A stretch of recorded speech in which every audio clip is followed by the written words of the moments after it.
On the first recording of the show today, at this point, the audio went dead. I put a hat on. I looked more respectable, and the audio went completely dead for no particular good reason.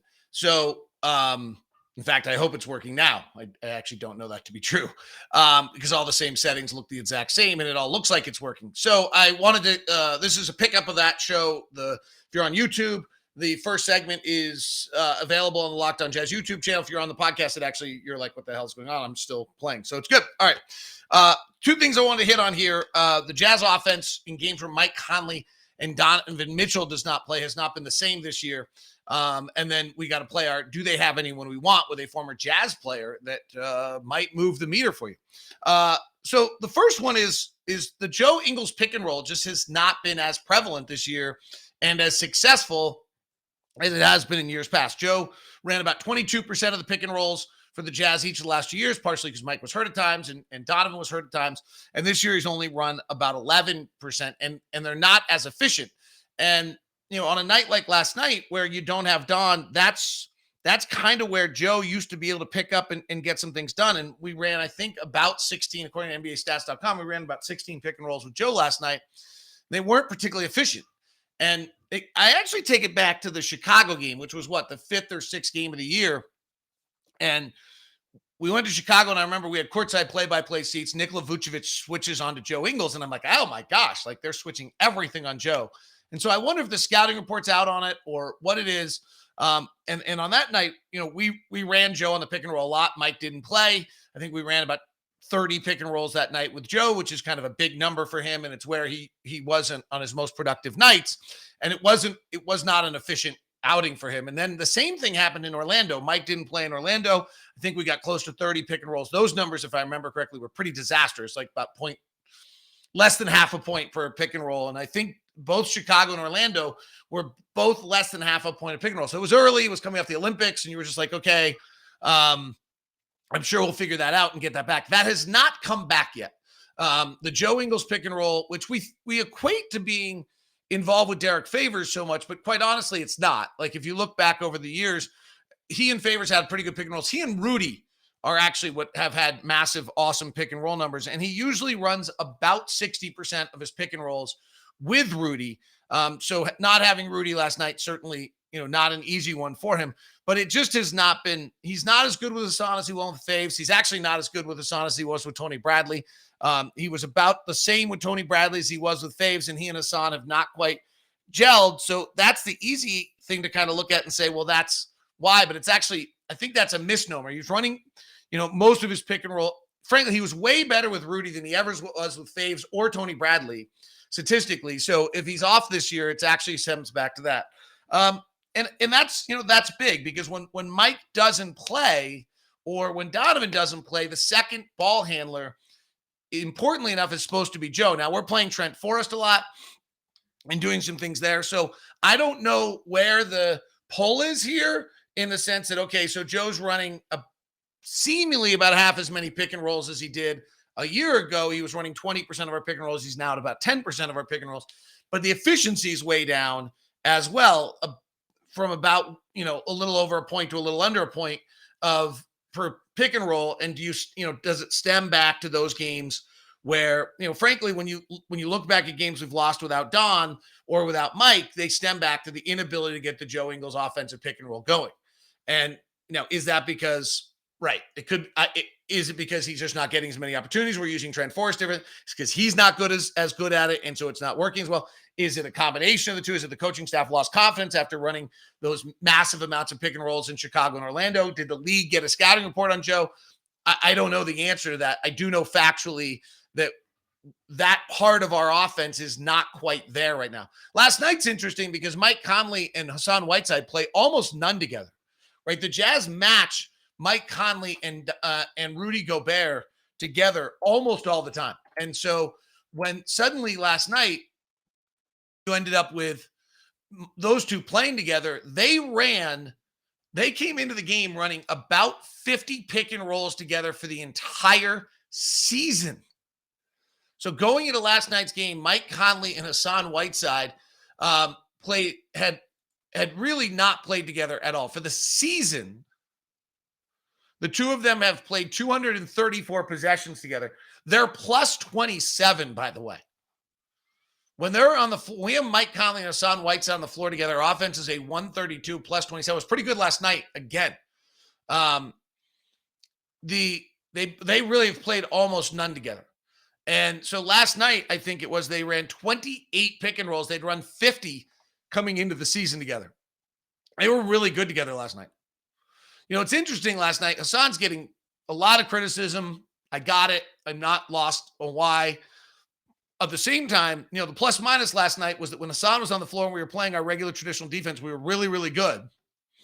And when Eric Paschall was on and he was playing center, we were really, really bad. Which feels very contrary to what I think most people think they experienced watching that game. But it's pretty hard to deny that's actually what took place, because the data is there. That shows you last night that the Jazz defense, or the Jazz plus minus with Eric Paschall on the floor last night, just wasn't good, despite all his energy plays, despite his dunks, despite his bulldozing the lane, despite all the things we love about it. And he plays with such a juice and such an energy. And I'll have to go back and, maybe watch those 16 minutes last night. But if you look at it last night, when Paschall was on the floor, our offensive rating was a 68 and our defensive rating was a 136. One of the things we really struggle with is when we don't have a center in the game, we've struggled as much offensively as we have defensively. That's a big aspect to it. All right, let's play another edition of Do They Have Someone We Want? Who do they have that we want? We have three more teams, Milwaukee, New York, and Orlando, to look at. So Milwaukee is $20 million over the cap. If they're trying to win a championship, it seems unlikely that they would dump anybody. Bobby Portis is an amazing signing for them, a 2-year, 1 year left on this deal at $4 million. They got him for a 3-year, $12 million deal that offseason. That was 2 years ago. That was awesome. Semi Ojeleye is interesting. He's at $1.7 million. I don't know that they would let him go before the trade deadline. He's 6'6", 240. He's thought of as a defensive player. He's not shooting 23% from three. He's only played 18 games. He's a career 34% three-point shooter. I love Jordan Nwora. He's 6'8", out of Louisville, second-round pick in 2020 with the 45th pick of the draft. He's 6'8", 225. He's a 39% career three-point shooter. He had off-the-chart numbers last year. He's played 20 minutes a night for them. I can't imagine they're going to let him go on the minimum. Jordan Nwora is just a great pickup by their front office. We go to the Knicks. Alec Burks is the name that pops off the chart here. 9-year, $3 million deal. He's got 2 years left in his deal. I don't know whether or not, I don't know who he would play for, whether or not we're willing to pick up 2 more years on a deal. Is there a deal there? I don't know if you could trade Jordan Clarkson for that number, and then you bring in AB and take him, let him have that role, and you're saving a little money. And I don't know if you think AB is better or not. I kind of probably not. Maybe AB's really become quite a nice player. To his credit, what a great career he's turned in now. He's 30 years old. He got drafted 10 years ago. Isn't that amazing? And he's been kind of intermittent. He's actually put up some goose eggs recently, which is strange. Against Cleveland and Minnesota, he didn't score, but he has become a career 38% three-point shooter. Still not a very good two-point shooter. But give AB credit. So that's a player over there. New York's looking to trade Kemba. I don't think we have any interest. And then lower on their bench, I just don't see anybody that would be interesting in that regard. And then the final team on this is Orlando. And I was surprised. Gary Harris is super interesting. He's at 20 million which is a huge number.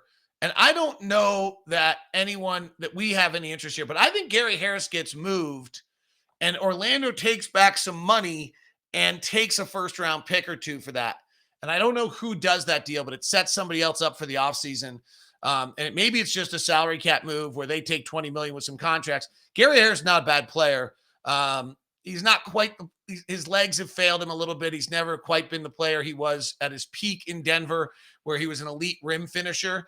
But he's a 36% career three-point shooter, shooting 36% from three. Like, that's really bona fide, averaging 12 points a game. He could probably help someone, but I think the $20 million contract is probably a bigger help than anything else there. Other guys on this, full heights. Terrence Ross is at $12 million. He's a very similar player to Jordan Clarkson, not with off the bounce game, but just pure shooting off the bench, 6-man. Only thing you could do there if you're the Jazz, if you're trying to get out from a year of Jordan's contract, you could send some draft capital, make that trade. I don't think it makes us better. Robin Lopez is interesting. He's at $5 million. I don't think we don't have that Dante Exum contract that we can move that we had that other year. We don't have all of our money plays, which makes it difficult for us in a lot of ways. So I don't know about Robin Lopez. He's had a nice year. He's averaging about 8 points a game. He's solid backup center. He got $5 million. That's why the Jazz got a minimum guy. He went for $5 million. Does he get, I don't know what he's doing with them for the rest of the year. He's a free agent at the end of the year. Usually in this circumstance, if there's a young kid whose minutes he's taking, you would let him go and let him go sign with a contender. And I don't know if they think Mo Wagner is a piece for the future, or if they want Mo Bamba to be getting more time, but Mo Bamba's getting a lot of time anyway right now. Wendell Carter Jr., they've got signed up for 5 years, so maybe they want to work on that. But I don't, Bamba's playing 25, 30 minutes a night right now. Wendell Carter is a funky guy because he's only 6'8". Maybe they say he's 6'10". I don't believe it. So I don't know what they're doing with Robin Lopez. He's playing, and I don't think he's blocking someone, but if they were to release Robin Lopez, probably would be the route by which you could get something going on a buyout market from that point. All right, that is our YouTube, just a quick segment of the pick and roll offense and our continued game we've been playing every night of do they have anyone want? We'll wrap up the Eastern Conference on tomorrow's show. Thanks for making Locked On Jazz your first listen today. Now go take a second and take in and listen to Locked On Now with anchor Kim Becker on the Locked On NBA YouTube feed or on any of your podcast providers at Locked On Now. Have a great one. Thanks for tuning in. Apologize for the technical weirdness today. Hopefully the 2-segment YouTube is enjoyable for you and the regular audio version is just fine. Talk to you soon.